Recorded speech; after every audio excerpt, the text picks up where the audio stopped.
Pretty fitting title, isn't it? Given what has already transpired on your screen right there. Welcome guys to another episode of F1 2018 Career Mode. This is the Japanese Grand Prix. We're going to jump straight into things as we always do. I don't really see much point in showing practice programs anymore. You guys know the gist. I'm pretty much just going all ham, just trying to get as many resource points as I can, trying to perfect every single session, and you know, continuing to drive the progress forward. At the moment, the focus is really just on adapting our parts to the 2019 regulations. We're getting there. Hopefully, maybe with a round or two to go, we can actually clear all of those despite two departments being affected. And maybe if we're lucky, because of that, we might even do one or two upgrades here or there before the season is out. But here we are for the Japanese Grand Prix, jumping straight into qualifying 3. The car and where it is at the moment, it's not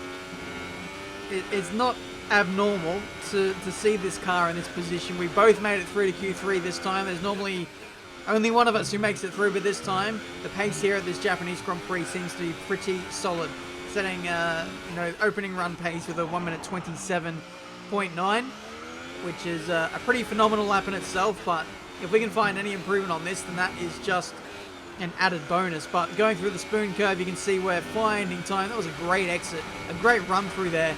And now as we go through to the final chicane, really try to attack this if we can. We actually missed the apex. That was the worst run through the final chicane that I've had through this qualifying session, through to the line, and that should be quite the improvement there. It gets us into P6 for the start of this race. So pretty good. 27.6. Absolutely smashed my previous best, and there were a few tiny little mistakes, missing the final chicane a little bit, then the horrible exit out of the final corner, and to be honest, my kind of flow through the first sector as well wasn't quite there. So the middle sector, absolutely amazing. The run through spoon, perfect, which really set me up for this qualifying position for this race. But we get more resource points.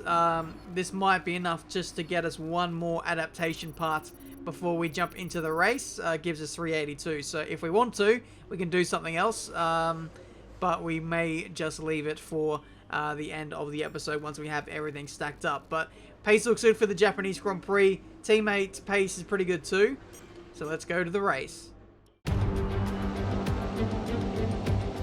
And a very warm welcome to the Japanese Grand Prix, an event that has decided a driver's championship 11 times over the years and has hosted some very memorable races as well. Who can forget Kimi Raikkonen's win from 17th on the grid in 2005, or Kamui Kobayashi's incredible drive to a podium in 2012. A warm welcome to Anthony Davidson, who's beside me in the commentary box today. Let's talk briefly about Esteban Ocon. They've had to change their gearbox. It's never a good start to a Grand Prix when, right off the bat, you have to contend with a grid penalty. Well, at the end of the day, it's always better to take some pain now than parking it up halfway through the Grand Prix. Let's just hope they can put that new gearbox to good use and get the results they're looking for. Well then, after an exciting qualifying session yesterday, let's take a look at how the cars line up. Lewis Hamilton lines up on pole position, and starting alongside in P2 is Sebastian Vettel. Looking down the rest of the grid, we have Ricciardo, Mr. Monaco, Kimi Raikkonen. They've taken a grid penalty, and Bottas, Magnussen, Verstappen, Leclerc, and Fernando Alonso, Grosjean, Perez, Stoffel Van Dorn, and Hulkenberg, Ocon, Sirotkin, Carlos Sainz, and Pierre Gasly. Stroll and Brendan Hartley rounds off the grid. And with lights out just moments away, it's time to go down to the track. We're in a better grip position than we were expecting. Let's see if we can hold on to it. Much better. P4 for the start of this race. That opens up a lot of avenues and gives us the best chance since Singapore to grab a podium. Was Singapore the last episode? I hope it wasn't. That makes me look really silly. Welcome guys to the grid of the Japanese Grand Prix. Looks like we're going to do the two-stop. I was playing around with the strategy a little bit. So we're going to go supers to softs twice and run those to the end of this race. In terms of fuel strategy, for the first time I think this season, we're actually going to underfuel the car. we had an issue in Monza where we just couldn't burn off the fuel, and I had a little inside knowledge from an AOR league racer who told me to lower the fuel, and so I'm going to do that for this one, and hopefully it means that the tyre wears better.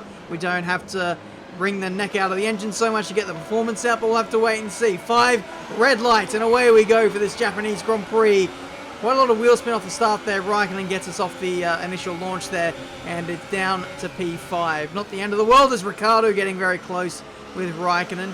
Ricciardo is in a really good shot to win this championship this year. He's only a few points behind Vettel in the running, so fingers crossed for him to get the job done. That'll be the first time I think Daniel has won the championship, I believe, in a career mode of mine. So fingers crossed he can get the job done. But there's a bit of contact between, I think, Vettel and Hamilton up ahead. These guys are all going slowly. We slot up the middle of the Ferraris, and we take Vettel as well and move up into P2 in this Japanese Grand Prix.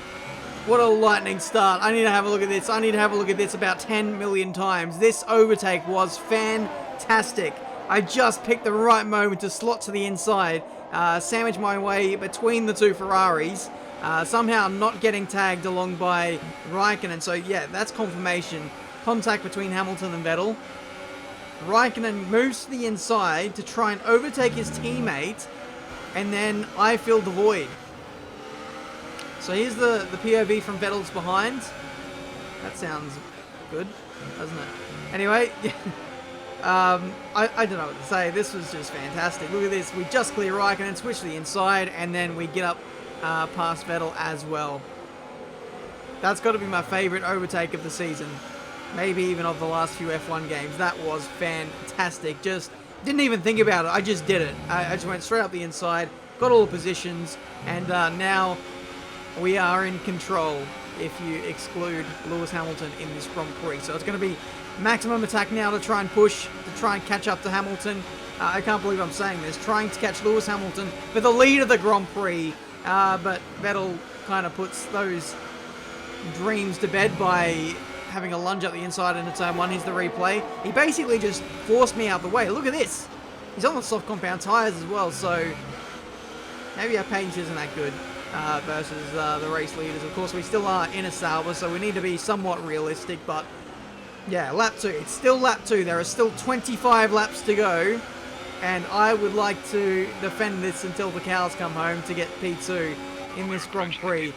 Overtake mode is engaged. We're in fuel, rich fuel mixture, giving it absolutely everything, the full beans, but we don't really have the fuel to play this game with the front runners. I was actually counting on sitting in the slipstream of others and recovering fuel that way to be a little bit faster.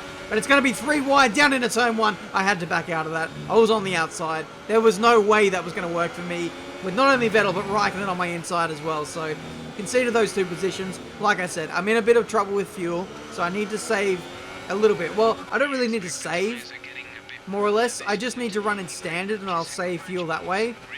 But I just didn't want to have an overly heavy car to deal with in this race. So I let Ricciardo go through as well. Bottas is now lining me up for a pop shot, and I draw the line at Bottas. I'm not letting him go through. I'm not letting the wingman come in and steal my thunder.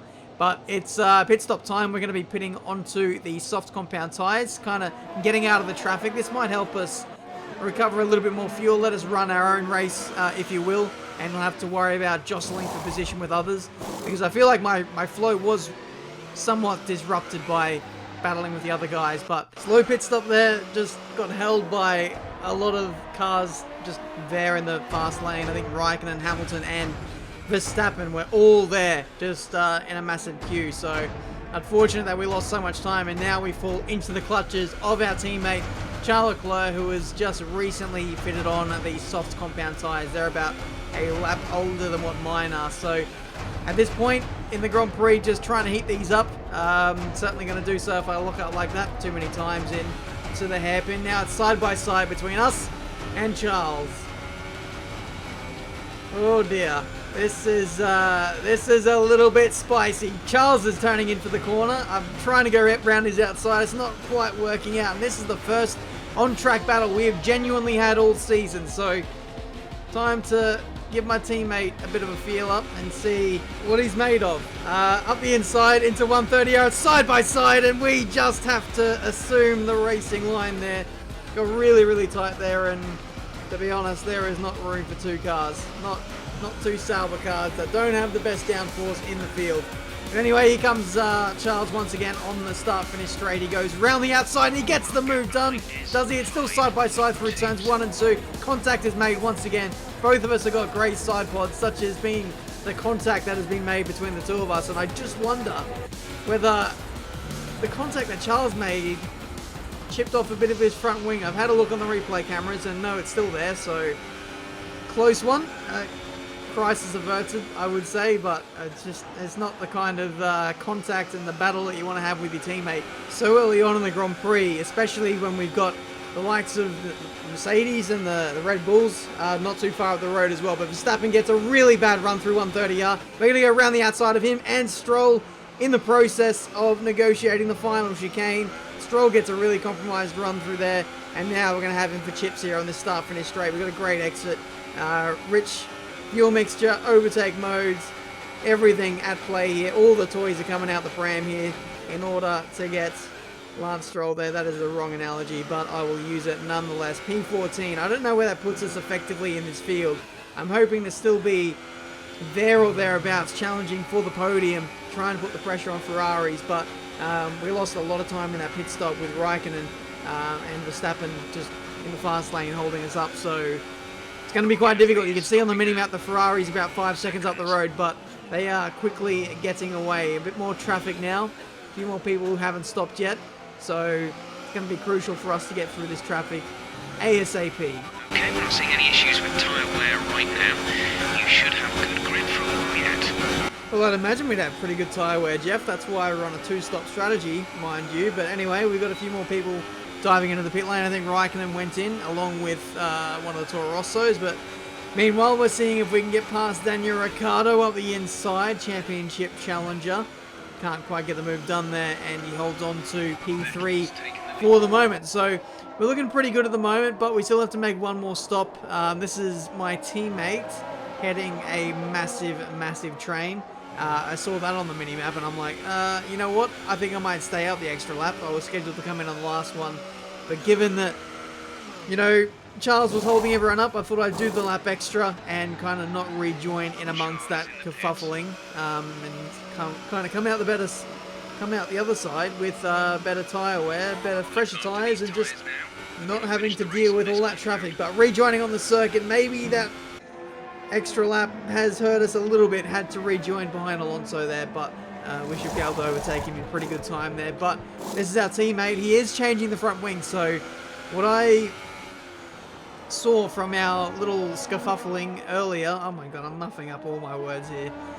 He actually did concede some front wing damage because he did drop off the back of us after that little battle, and now the changing of the front wing 100% confirms that there's no way he would have got damage from anyone else besides us, but pretty unfortunate for him there. But we are now overtaking Raikkonen around the outside here on the soft compound tyres. He just got held up behind Ocon, who hasn't stopped yet. He's on his old medium tyres, and his pace is absolutely dreadful. We overtake him up the inside into the first Degner, and that is us up in a P8. So just continuing this awesome forward momentum we've got going at the moment, and now we pretty much have all the track position that we can grab. I'd say there's no more pit stops that are left to shake out. It's all got to be settled out on track now. So we'll see what we can do. The engineer is warning me about Hamilton, who's got a problem. He's driving a bit slowly at the moment as we set the fast up at the Grand Prix, just further confirming the pace that we have at the moment. But yeah, Hamilton is going backwards.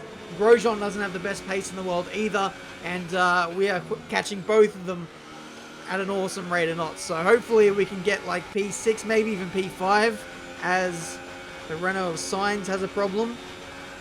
We'll be limping it back into the pits. The virtual safety car was deployed. Gave me a great opportunity to save a little bit more fuel and charge up the battery for a massive kind of surge towards Grosjean and hopefully Hamilton. So yeah, we got 2 laps to go in this Grand Prix. I don't know if we'll catch Hamilton now. The gap just seems to be a little bit too large, but we'll certainly have a go at trying to catch Grosjean here as we Yeah, very close in a 130R. I seemed to be kind of not as fast in the wrong places. I had great pace up against Grosjean, but when it came to this final corner, for example, I just was not getting great X's. And this was actually the closest I've been for the last few laps, and we finally get the job done. I was so fast in the first sector, but I was like nowhere everywhere else, and so it took me a lot longer than what was ideal to try and get past Grosjean. So with one more lap to go, the gap to Hamilton is 5 seconds, and he's actually resolved his problem now. So he's actually going to see if he can re-overtake the Force India of Sergio Perez, I believe. But it's the last lap of the Grand Prix. I'm going to push on as much as I humanly can to see if I can get close to Hamilton and just see if we can set our fastest lap. So just watch the fuel and the battery usage here. We've got nothing to work with in terms of fuel. We had about half of our battery heading into this last lap, and just watch how I just eke out all of the performance, and especially the battery. When it comes to getting the most out of the battery, just especially when it comes to the final lap, you want to deplete all of it. So if you have about half or 50% of your battery left, you can pretty much run in hot lap for the whole lap, and then you'll just about have enough to get to the end. And if you're like 40% or less, you can probably run with like high and overtake. It just depends. But as of late, I've found that overtake isn't exactly the fastest now. I feel like I'm losing a little bit now versus hot lap. That might have got patched, but I'm not entirely sure. Vettel has won the Grand Prix, by the way. He set the fastest lap of the Grand Prix as well, going over the line. And so this will be interesting to see if we can topple Vettel's time here. Across the line in P7, we did actually beat it. Great drive, great drive. We're really happy with that performance. So here they come now, out onto the podium. Wherever you go, anywhere in the world, the prancing horse flags are dominant in the grandstands, and they're out in force again today. It's Ferrari on the top step once more. So Vettel wins the Japanese Grand Prix. Valtteri Bottas and I think Daniel Ricciardo there joining them on the podium. So good to see from those guys that they are maintaining their championship challenging status. Ricciardo losing a few points in the championship there, so his battle to get in this campaign just gets a little bit tougher. But for us, it was an alright race. We started P4, we fell backwards a little bit, but to be honest, I don't really think it mattered what strategy we would have been on. I don't think we would have came away with a podium. We might have been able to beat Magnussen and get like P5, P4, but you know, on paper, it looked like the two-stop was better, just based on the delta. It was very, very close between the two, and I thought, let's go for a two-stop. Unfortunately, it didn't work today, so apologies about that. But we had some pretty good battling in the process. Very, very tight battle between ourselves and our teammate, battling many other cars. The overtakes on the Ferraris on the first lap, that was an absolute standout for me, and also getting past Raikkonen for the second time when he was stuck behind Ocon. Great stuff. Fourth on the constructors, all's going well. Good day today. Tell us about it from your perspective. You're surpassing all expectations. Can anything or anyone stop you?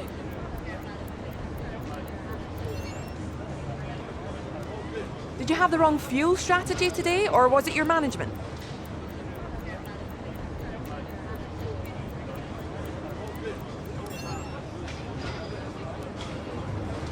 Great. Well, that's everything.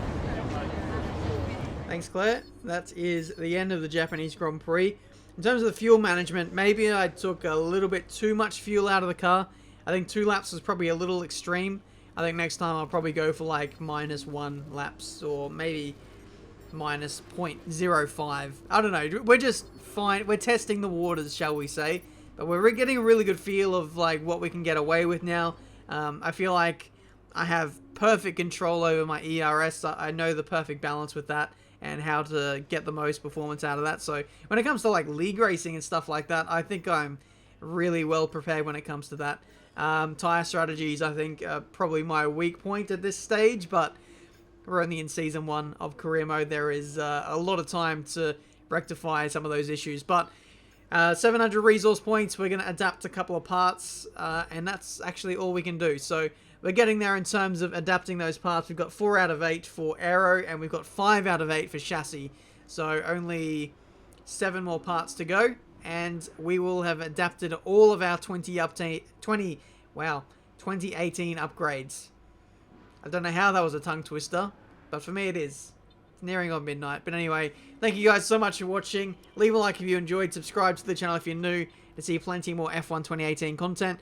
I think going forward, we will have enough room to do an upgrade. Like an actual upgrade. Not an adaptation. We're going to do like an engine upgrade and boost the performance of this car just a little bit. That's something we don't have to adapt for the 2019 rules, so we can get away with that, and it still goes on next year's car.